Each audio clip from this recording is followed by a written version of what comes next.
ከንጉሣዊ ሽንት ቤት ረዳቶች እስከ ሙያዊ መቃብር ቆፋሪዎች በታሪክ ውስጥ የታዩ 7 በጣም እንግዳ ስራዎች ልንገራችሁ።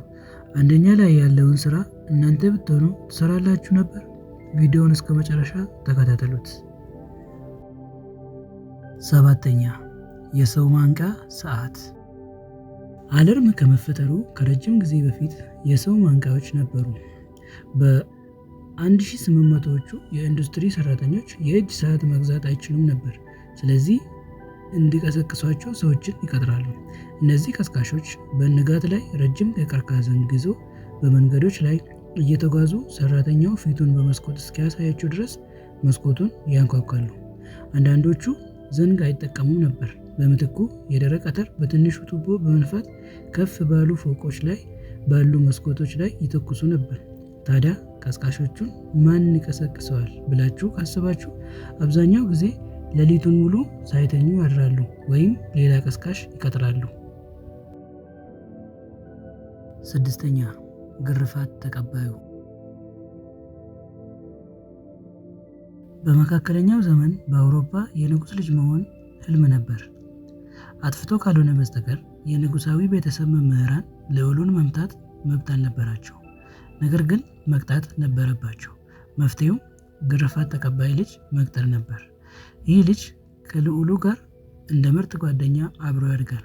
ልዑሉ ስህተት በሚሰራበት ጊዜ ሁሉ ግርፋቱን የሚቀበለው ይህ ተቀባይ ልጅ ነው። ገምቱ፣ ልዑሉ ጓደኛው ሲሰቃይ ሲያይ በህሊና ጸጸት ተጸጽቶ ይታረማል የሚል ነበር። እናንተ ብትሆኑ ይህን ስራ ትሰሩ ነበር? 5ኛ አልቂት ሰብሳቢ ወይም ሊች ኮሌክተር። ድሮ ዶክተሮች የበሽታ ሁሉ ምንጭ የደም መብዛት ነው ብሎ በሚያምኑበት ጊዜ አልቅቴዎች እንደ ወርቅ ውድ ነበሩ። ነገር ግን እነዚህን አልቅቴዎች የሚሰበስብ ሰው ያስፈልጋል። እዚህ ጋር ነው አልቂት ሰብሳቢው የሚመጣው። እነዚህ ሰራተኞች አብዛኛውን ጊዜ ደሃ ሴቶች በባዶ እግራቸውን ረግረግ እና ኩሬዎች ውስጥ ይገባሉ። መረብ አይጠቀሙም። ራሳቸውን እንደ ማጥመጃ ነው የሚጠቀሙት። አልቅቴዎች እግራቸው ላይ ተጣብቆ ደም እስኪጠግቡ ይጠብቃሉ። ከዚያም ይነቅላቸዋል። ብዙ ሰብሳቢዎች በደም ማነስና በተለያዩ ኢንፌክሽኖች ይሰቃዩ ነበር። 4ኛ የሰው ቺዝ ጠጠር። በጥንታዊቷ ቻይና የነበሩ ንግስታት ጨዋታውን ወደ ሌላ ደረጃ አድርሰውት ነበር። ትልቅ ግቢ ላይ ሰዎችን እንደ ጠጠር በመጠቀም ቺዝ ይጫወቱ ነበር።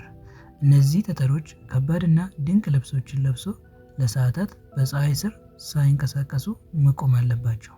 ማውራት፣ ማከክና በፍጹም መቀመጥ አይፈቀድም።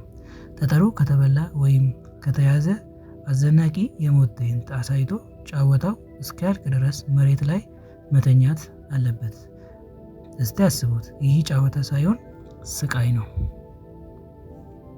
3ኛ አስክሬን ሰራቂ። በ18ኛው ክፍለ ዘመን የሕክምና ትምህርት ቤቶች እየተስፋፉ ነበር። ነገር ግን አንድ ችግር ነበረባቸው። ለሰውነት ጥናት የሚሆን በቂ አስክሬን በሕግ ማግኘት አልቻሉም። ይህ አስክሬን ሰራቂዎች የሚባሉ ሕገወጥ ነጋዴዎችን ፈጠረ። እነዚህ ተራ ሌቦች አልነበሩም፣ ሙያዊ አቅራቢዎች ነበሩ። በሌሊት ወደ መቃብር ስፍራዎች እየሾለኩ አዲስ የተቀበሩትን ሬሳዎች እየቆፈሩ በማውጣት ለዶክተሮች ይሸጣሉ። አንዳንድ ሰራተኞች መቅፈሩ ሰለቻቸውና ለሳይንስ ስሉ ሰዎችን መግደል ጀመሩ። 2ኛ ሙያዊ አልቃሽ። በጥንታዊ ሮምና ግብፅ የቀብር ስነ ስርዓት ጸጥ ያለ ከሆነ መዋቹ ዝቅተኛ ሰው ነው ተብሎ ይታሰባል። ባለሀብት ቤተሰቦች የመዋቹን ክብር ለመጨመር ሙያዊ አልቃሾችን ይቀጥራሉ። ስራቸው ድምፅ አውጥቶ ማልቀስ ብቻ ነው። ጎበዝ አልቃሾች ፀጉራቸውን ይነጫሉ፣ ይጮሃሉ፣ አልፈው ተርፎ ሀዘናቸውን ለመግለጽ ፊታቸውን ይቧጭራሉ። ጩኸቱ በበረታ ቁጥር መዋቹ ተወዳጅ ነበር ተብሎ ይታመናል። በመጨረሻም በእንግሊዝ ንጉሳዊ ቤተ መንግስት ውስጥ እጅግ የተከበረውና እጅግ አጸያፊ ስራ የንጉሱ ሽንት ቤት ረዳት። የዚህ ሰው ስራ ንጉሱን ወደ ሽንት ቤት መከተል፣ ተንቀሳቃሽ ሽንት ቤቱን መያዝ እና ንጉሱ ጨርሶ ማጸዳት ነው። ነገር ግን አትዘንላቸው። ይህ በመንግስት ውስጥ ካሉት እጅግ ኃይለኛ ስልጣኖች አንዱ ነበር። ከንጉሱ ጋር በጣም በግል ስለሚገናኙ የንጉሱ የቅርብ ምስጢረኛ ነበሩ። ሁሉንም የቤተ መንግስት ምስጢሮች ያውቃሉ እና ብዙ ጊዜ ሀብታም የፖለቲካ አማካሪዎች ይሆናሉ። በ1500ዎቹ ወደ ስልጣን የሚወስደው መንገድ በንጉሱ ሽንት ቤት በኩል ነበር ማለት ነው። እናንተ ብትሆኑ ይህን ስራ ትሰሩ ነበር?